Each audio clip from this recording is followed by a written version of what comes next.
The Sex Pistols were trouble from the moment they were created by 70s style icon Malcolm McLaren. McLaren was a master of attracting attention, and he knew exactly what would make heads turn. With his dyed hair and safety pins, their lead singer, Johnny Rotten, was at the forefront of punk and, like McLaren, knew how to get the band noticed. Contrary to a lot of popular belief, Johnny Rotten's actually a highly intelligent and articulate individual. You might not have looked at it at the time, but he was a very astute person. Soon after Rotten joined the band, they wrote a song called No Future, with lines like, "There is no future in England's dreaming. Don't be told what you want, don't be told what you need. There's no future, no future, no future for you." It's an intelligent song. It's a lament for Britain. It's really sad. It's a really tragic... If someone like Philip Larkin had wrote it and put it in a poetry book, they'd say, yes, that's a very astute piece of work. In the 1970s, strikes had led to blackouts and a 3-day working week. Rubbish piled up on the streets, while Northern Ireland was being ripped apart. With Britain in recession, No Future was a song for the times. But with the Royal Jubilee looming, Malcolm McLaren realized a quick name change would turn it into the song of the decade. Journalist Mick O'Shea has written 2 books on the Sex Pistols and remembers the canny decision to change the name. Getting them to change it to God Save the Queen, although it's on there, that's a God-given opportunity. I'm going to give you headlines that money won't buy. Just 6 months before God Save the Queen shocked the nation, the Sex Pistols were almost unheard of outside London. But then a 3-minute interview on regional TV shot them onto almost every front page in the country.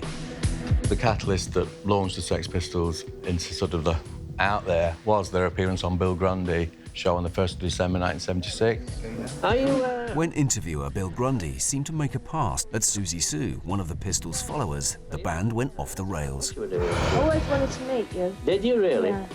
We'll meet afterwards, shall we? You dirty What a clever boy. What a rotter. Well, that's it for tonight. Watching from the BBC was the future head of Radio 1, Johnny Beerling. Go on, you've got another 5 seconds. Take something outrageous. When he urged them to be outrageous, they complied. And I think, quite frankly, a lot of people within the BBC were sort of disgusted by this attitude of spitting at the audience and gobbing and generally sort of using outrageous language. As a publicity stunt, it worked. The next morning, the Sex Pistols were national news. 4 months later, they signed a contract with A&M Records in front of Buckingham Palace to release the soon-to-be infamous God Save the Queen. God save the Queen! She ain't no human being!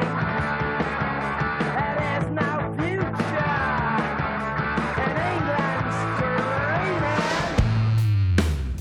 But within a few days, the band had lost their contract after a fight with BBC DJ Bob Harris. Allegedly, because of the fight, the record company sacked the band and destroyed the remaining 25,000 copies of God Save the Queen. With no recording contract and the Queen's Jubilee just weeks away, it looked like the band's marketing opportunity would be lost.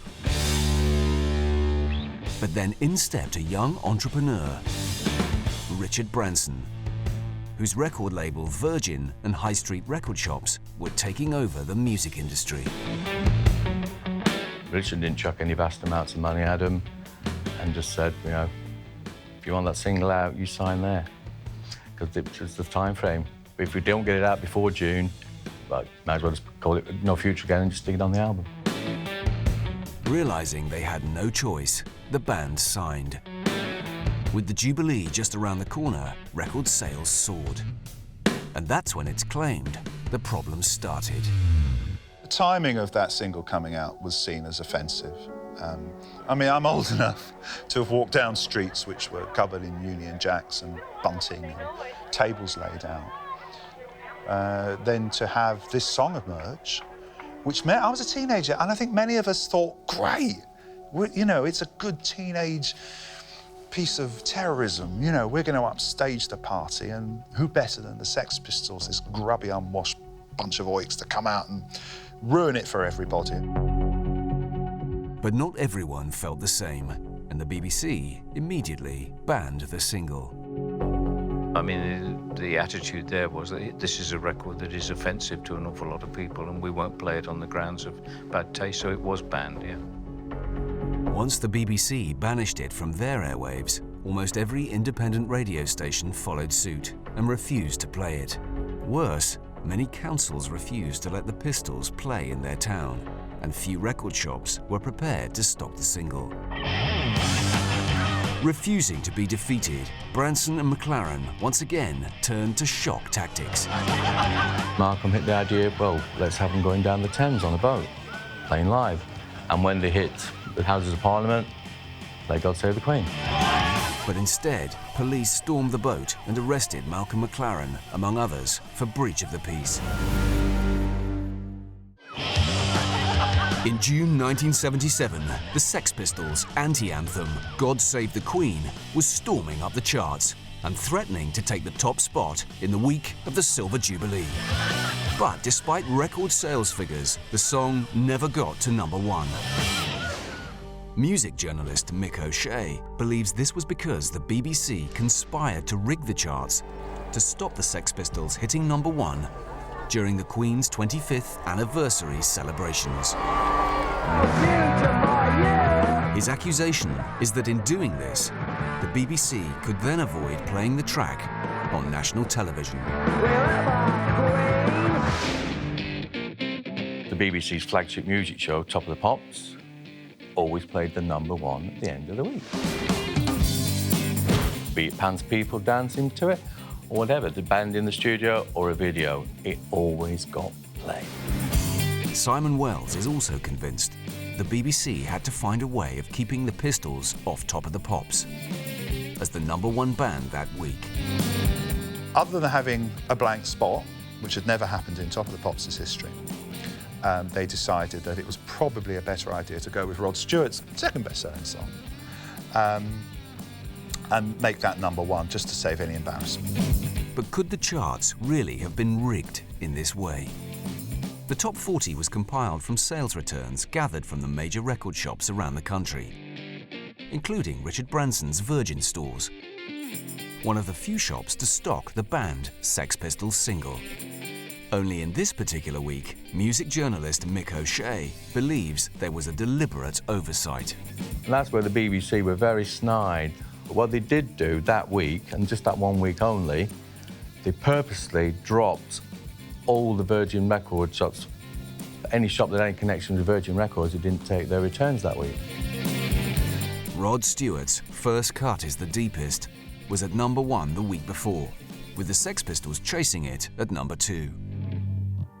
Branson's always maintained that the suits at the British Phonographic Institute colluded with the British Market Research Bureau, and his argument was backed up by CBS, because CBS distributed both singles.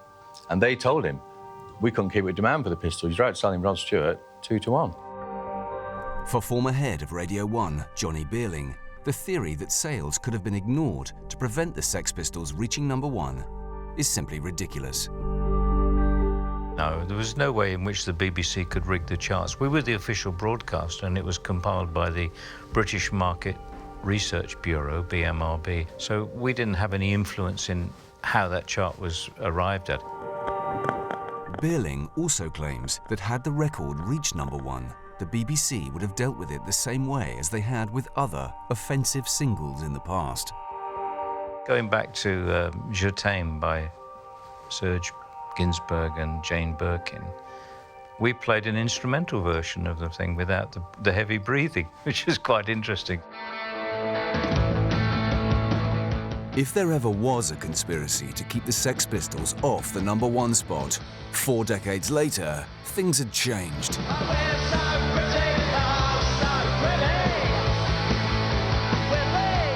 Suddenly, Johnny Rotten's snarling voice was deemed acceptable, and the music of the Sex Pistols helped open the Olympic Games in the very presence of Her Majesty.